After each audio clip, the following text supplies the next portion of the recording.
Everyone, good morning, welcome back to my channel. আমি মাম্পি, আমার Mampi's daily blog চ্যানেলে তোমাদের সবাইকে জানাই অনেক অনেক স্বাগত।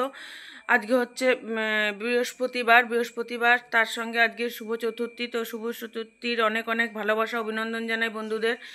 তো দেখো, আজকে সকালবেলা উঠে আমার ঘরদোর সব গুছানো হয়ে গেছে। আর কালকে রাত্রির 12টার সময় যেন ঠাকুরের বাসন মেজে রেখেছি। এই যে ঠাকুরের বাসন মেজে সব তরকারি টরকারি কেটে সব গুছিয়ে তারপর শুয়েছি। 12টার সময় ঠাকুরের বাসন মেজেছি, তরকারি টরকারি কেটে সব কাজ গুছিয়ে শুয়েছি প্রায় 1টা 1:30টা। তো আজকে ভেবেছিলাম 8টা পর্যন্ত ঘুমাবো, কিন্তু আমার আর 8টা পর্যন্ত ঘুম, আমার 6:30টার সময় ঘুম ভেঙে গেছে।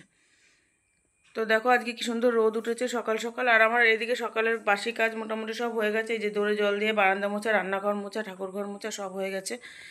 আর এখন আমি পুজোটা দিয়ে নিতাম স্নান করে, কিন্তু ঠাকুরের কিচ্ছু আনা নেই, যেহেতু আজকে বৃহস্পতিবার অনেক কিছু লাগবে। আর তার সঙ্গে ধূপকাঠিটাও ঠাকুরের শেষ হয়ে গেছে। ওর বাবাকে কালকে রাত্রিরেই আনতে বলেছিলাম, ওর বাবাকে ধূপকাঠিটা এনে রাখতে বলেছিলাম। তো ওর বাবার মনে নেই, ভুলে গেছে। এবার বৃহস্পতিবার ধূপকাঠি ছাড়া পুজো দেওয়া যায়? তো তাই জন্য ভাবছি চাটা খেয়ে নিই, আর মোনাকেও দুধটাগুলো আর রান্নাঘরে একবার গেলে পুরো রান্না কমপ্লিট না করে অর্ধেক রান্না করে পুজো দেওয়া যায় না, অসুবিধা হয়ে যায়। তাহলে এইদিকেও হয় না, ওদিকেও হয় না, সব দিকে দেরি হয়ে যায়। তার থেকে ভাবছি আমার যখন সব গুছানোই আছে, আমি রান্নাটা করে নিই একেবারে ওই 12টা 12:30। আজকে আর কাচাকুচি করবো না, 12টা 12:30টার দিকে পুজোটা দেবো। তো চলো সঙ্গে থাকো, আর চলো দেখবে মোনা কী করছে।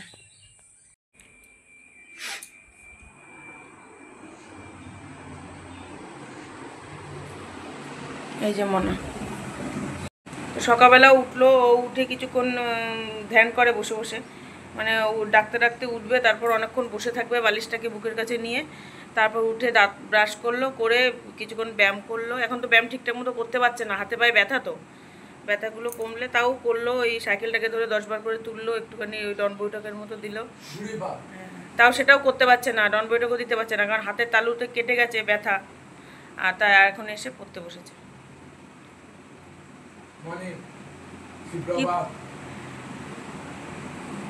তো পুরো কার দেখছো কি সুন্দর জানলা দিয়ে রোদ ঢুকছে, এই ঘরটায় খুব সুন্দর রোদ ঢুকে, খুব সুন্দর রোদ ঢুকছে। কি লিখছিস? ও, পরিবেশ লিখছে। এখন সকালবেলা কেউ লেখে না, সকালবেলা পড়তে হয়, পরে দুপুরবেলা লিখবে। এখন স্কুল ছুটি, দুপুরবেলা লিখবে। ওদের স্কুল তো ছুটি পড়ে গেছে। ও, তো চলো চা করে নি, চা খাই। বন্ধুরা, আজকে কি কি রান্না হবে? এই যে ওটসের সমস্ত সবজি কেটে নিয়েছি, গাজর, কুমড়ো, পটল, বরবটি আছে, বিনস আছে, সব কিছু আছে এর মধ্যে। আর এই যে কাঁচকলা আলু কেটেছি, এটা দিয়ে হচ্ছে মাছের ঝোল হবে। আর এদিকে পেঁয়াজ ছাড়িয়ে রেখেছি, আর উচ্ছে আলু কেটেছি। এই যে উচ্ছে আলু দিয়ে পেঁয়াজ দিয়ে ভাজা করব, লেবু। আর খোসাটা ছাড়াইনি, কারণ শশা রাত্রিরে যেহেতু কেটেছি, তো রাত্রিরে খোসা ছাড়িয়ে রাখলে শশাটা কীরকম একটা হয়ে যায়, ওর বাবা খেতে চায় না, ওর জন্য খাওয়ার আগে খোসা ছাড়িয়ে নেবো।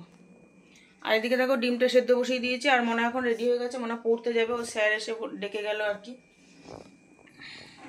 ও তো একা যাবে না, আসে আমাকেই গিয়ে দিয়ে আসতে হবে। এই যে হয়েছে, বই গুছানো হয়েছে, তো বই গুছিয়ে নিয়েছে, ওকে দিয়ে আসি, দিয়ে এসে আবার রান্না করতে করতে আবার কথা হবে তোমাদের সাথে।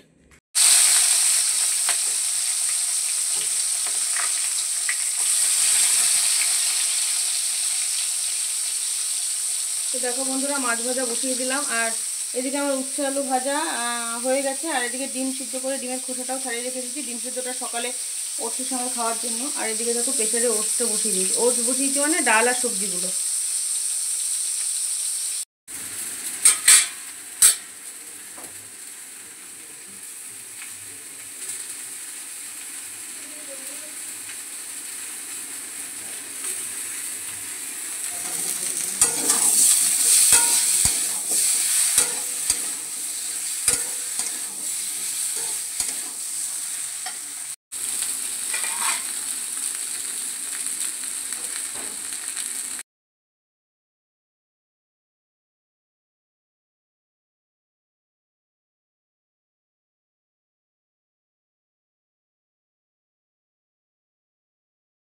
দেখো বন্ধুরা, এদিকে মটরটা ভিজিয়েছি, আর মটরটা রাত্রিরে ভিজিয়ে রাখবো, তো কাজের ঠেলায় ভুলেই গেছি মটর ভেজানোর কথা। তো সকালবেলা উঠে এই ফার্স্টেই আগে মটরটা ভিজিয়েছি, কারণ এটা বেশিক্ষণ ভিজিয়ে না রাখলে ঠিকঠাক হবে না।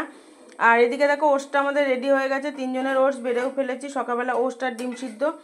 আর ওর বাবা পড়িয়ে আসার সময় আমি বলে দিয়েছিলাম যে মানে ঘুগনি শুধু করলে ছেলে আবার খেতে চায় না, হয় পনির নাহলে চিকেন দিয়ে করতে হবে। তো ওর জন্য ওর বাবাকে বলে দিলাম যে একটু আসার সময় তুমি পড়িয়ে আসার সময় একটু চিকেন নিয়ে আসবা, একটু ছোটো ছোটো পিস করে কেটে আনবা, না বাড়িতে আনলে আবার আমার কাটতে হবে, সে বটি ধুতে হয়, অনেক ঝামেলা। ওই জন্য আমি যে একটু ছোটো পিস করেই কেটে আনবা যেন আমার আর কাটতে না হয়। তো ওর বাবা একবারে দোকান থেকে কাটিয়ে এনেছিলো। আর এদিকে দেখো আমরা সকালবেলা খেয়ে টেবিলটা ভালো করে সাবান দিয়ে মুছে নিলাম, কারণ কি টেবিলের কভারটা হালকা কালার তো একটু তেলের দাগগুলো বাজে লাগে দেখতে, হলুদ হলুদ হয়ে থাকে। তো দেখো বন্ধুরা, এই যে ওর বাবা চিকেনটা ছোটো পিস করেই কেটে, যে খুব একটা ছোটও করেনি, মোটামুটি বড়ই ছিল। তো আমি আর কাটিনি, যেরকম এনেছিল ওইভাবেই রান্না করেছি। আর এদিকে আমার মাছের ঝোলও হয়ে গেছে, আর ভাতটাও নামিয়ে দিয়েছি। আর এখন এই যে চিকেনটা কষাচ্ছি, কষিয়ে মটরটা আগে সিদ্ধ করে নিয়েছি প্রেসারে। তো চিকেনটা কষিয়ে তারপর মটরটা দিয়ে ওর মধ্যে ফুটিয়ে নামিয়ে দেবো। তো একটু ধনেপাতা দিলে ভালো হতো, কিন্তু ধনেপাতা নেই, তো গরম মশলা দিয়েই নামিয়ে দিয়েছিলাম।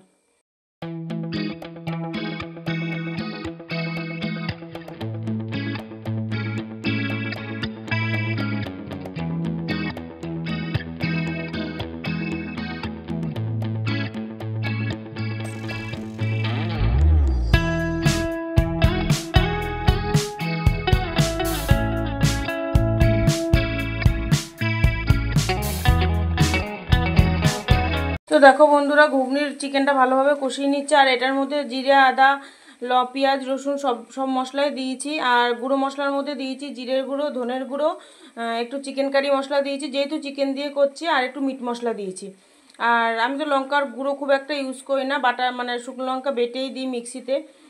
তো দেখো এই যে কষানো হয়ে গেল, আর এদিকে আমার প্রেসারে মটরটাও সিদ্ধ করা হয়ে গেছে।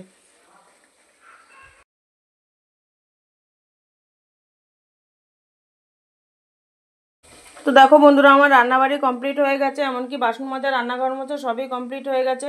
আর বাসনগুলো মেজে গুছিয়ে জায়গাটা জায়গায় রাখাও হয়ে গেছে। তো এখন আমি যাব স্নান করতে। তো স্নান করে পুজো দিতে হবে। আর যেহেতু আজকে বৃহস্পতিবার, পুজো দিতে প্রায় অনেকটাই সময় লাগে, প্রায় 1 ঘন্টা সময় লাগে।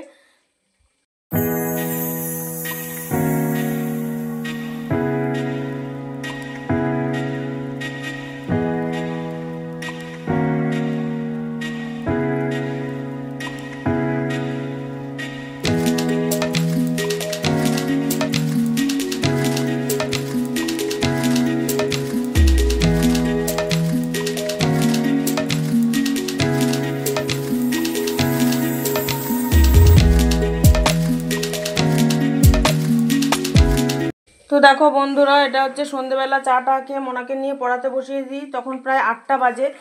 আর মোনা তো একটু দুষ্টামি করে পড়তে বসে, মানে ও পড়ে না, আমি পড়ি, বোঝাই মুশকিল। ওর সব প্রশ্ন উত্তর আমাকে খুঁজে দিতে হবে, ও নিজে কিছুই খুঁজবে না। আর ওর নিজের পড়ার কোনো আগ্রহ নেই, মানে আমি যদি ওকে না বলি পড়তে বসতে, ও নিজের থেকে কোনো সময় পড়তে বসে না। তো দেখো ওকে পড়াবো, পড়িয়ে তারপর রাত্রে রান্নাবাড়ি সারতে হবে। আর রাত্রে রান্না বলতে শুধু রুটিটাই করতে হবে, কারণ যেহেতু ঘুগনি করে রেখেছি, ঘুগনিটা রয়েছে, শুধু রুটিটা করলেই হয়ে যাবে। তো আজকের মতো ভিডিওটা আমি এখানেই শেষ করছি। কাল আবার দেখা হবে তোমাদের সঙ্গে নতুন একটা ভিডিওর সঙ্গে। ততক্ষণ পর্যন্ত সবাই ভালো থেকো, সুস্থ থেকো, টাটা, গুড নাইট।